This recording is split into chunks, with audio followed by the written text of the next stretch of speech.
ছেলের বউরা যখন আলাদা হয় তখন শাশুড়িরা বলে আমার ছেলেটা একা খাওয়ার জন্য আলাদা হয়েছে।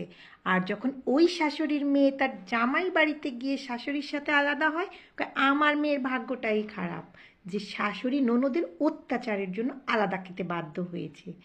নিজের ছেলের বউ যখন শ্বশুর বাড়িতে আসে, যদি কোনো কাজে ভুল ত্রুটি ধরা পড়ে, বাবার বাড়ি কিছু শিখে আসোনি, শুধু বসে বসে খাইছো আর ঘুমাইছো না।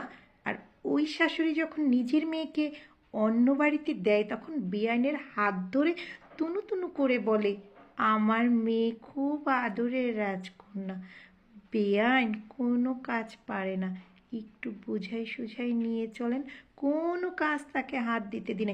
এইসব শাশুড়িদেরকে বলছি, আপনারা নিজের বউদেরকে সম্মান দিতে শিখুন, ছেলের বউর সাথে মিলে মিশে খেতে শিখুন, তাদের ভুল ত্রুটি ক্ষমা করে দিন এবং মিলে থাকুন।